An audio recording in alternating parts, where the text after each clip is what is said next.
तो हम लोग अनुपात, जिसे इंग्लिश में रेशियो कहते हैं, तथा समानुपात, जिसे प्रोपोर्शनल कहते हैं, को समझते हैं। अगर ए और बी ऐसे लिखा है तो हम ये कह सकते हैं कि ए और बी किस में है? अनुपात में है, रेशियो में है। इसको लिखने का एक और तरीका होता है A ratio B, A ratio B. तो मैथ में अनुपात को लिखने का यह तरीका होता है, दो संख्याओं के बीच में हम ऐसे दो बिंदु लगा देंगे तो वो क्या हो जाएगा? अनुपात में होगा। अब हम लोग समानुपात यानी प्रोपोर्शनल समझ लेते हैं होता क्या है। देखिए, जैसे एक नंबर है ए अनुपात बी, एक संख्या है ए, दूसरी संख्या है बी, ये आपस में क्या है? अनुपात में है। अगर ये बराबर हो गए किसी संख्या सी तथा डी, एक संख्या ए बी ये अनुपात में है, सी डी ये अनुपात में है, एक अनुपात ये है, एक अनुपात ये है, अगर ये दोनों अनुपात रेशियो आपस में बराबर होंगे तो ये समानुपात कहलाएंगे। क्या कहलाएंगे? समानुपात कहलाएंगे। यही बात है।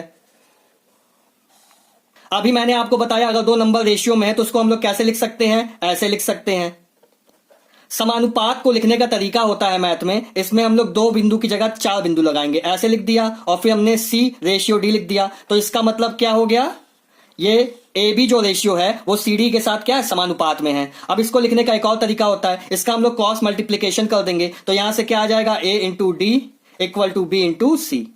इसको लिखने का एक और तरीका होता है।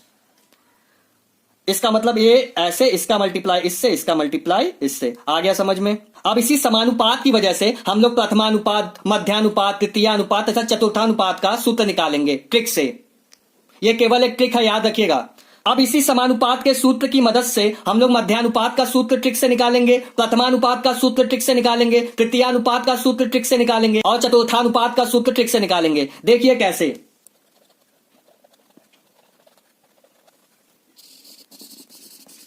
अब ये बात याद रखना, जो ट्रिक है और गोल्डन लाइन भी है, ये समझ गए तो ये टॉपिक पूरा खत्म हो जाएगा। जो अनुपात बोलेगा, क्या मान लीजिए हमसे प्रथमानुपात बोला, मध्यानुपात बोला, तृतीयानुपात बोला, चतुर्थानुपात बोला, इनमें जो अनुपात बोलेगा उसको निकालने के लिए, उसका फॉर्मूला निकालने के लिए, सूत्र निकालने के लिए ये एक ट्रिक है। उस संख्या को x मान लेंगे तथा उसे उसी क्रम में लिखकर समानुपात में बदल के सूत्र निकाल लेंगे। बस यही लाइन अगर आप समझ गए तो ये पूरा टॉपिक खत्म है, आप फॉर्मूला ट्रिक से निकालना सीख जाओगे। तो पहले मैं आपको चतुर्थानुपात का सूत्र बता देता हूं, देन हम लोग ट्रिक से निकालना सीखेंगे। तो चतुर्थानुपात निकालने का सूत्र होता है बी सी अपॉन ए, बी इंटू सी अपॉन ए।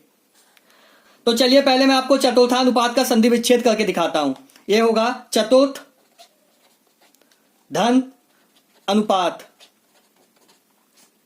अब मैंने आपको गोल्डन लाइन क्या बताई थी कि जो भी अनुपात हमसे पूछेगा उसमें अनुपात से पहले जो संख्या दी होगी उसको हम लोग क्या मानेंगे? x मान लेंगे और उसको उसी के क्रम में लिख देंगे। जैसे मान लीजिए, माना हमारा क्वेश्चन क्या है, लेट कर देते हैं। क्वेश्चन क्या है हमारा कि ए बी तथा सी का चतुर्थानुपात बताइए।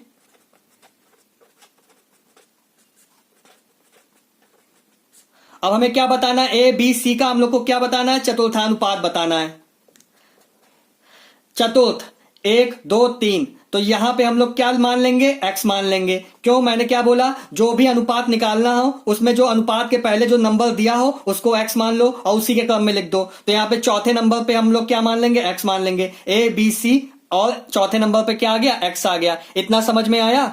अब इन चारों में हम लोग क्या लगा देंगे? समानुपात का नियम लगा देंगे। तो a अनुपात b किसके बराबर होगा? c अनुपात x के।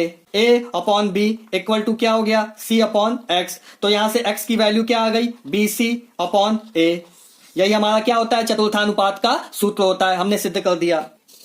तो चलिए इसी सूत्र पर आधारित हम लोग एक प्रश्न देख लेते हैं। तो हमारा प्रश्न है, तो प्रश्न है 18, 24 तथा 27 का चतुर्थानुपात बताइए। 18 सबसे पहले लिखा है तो इसे 18 के इक्वल मान लेंगे, 24 दूसरे नंबर पे तो इसे b मान लेते हैं और 27 तीसरे नंबर पे तो इसे c मान लेते हैं। तो हमारा चतुर्थानुपात निकालने का फॉर्मूला क्या था? बी सी अपॉन ए। तो b की जगह 24 लिख देंगे, c की जगह 27 लिख देंगे और a की जगह 18 लिख देंगे। इसे सॉल्व करेंगे। 9 2 18, 9 3 27, 2 12 24, 12 3 कितना हो जाएगा? 36। तो यही हमारा क्या है? आंसर है। तो स्टूडेंट्स, अगर आपको वीडियो अच्छा लगा हो या कुछ नया सीखने को मिला हो तो चैनल को सब्सक्राइब कीजिएगा, वीडियो को लाइक कीजिएगा। Thank you.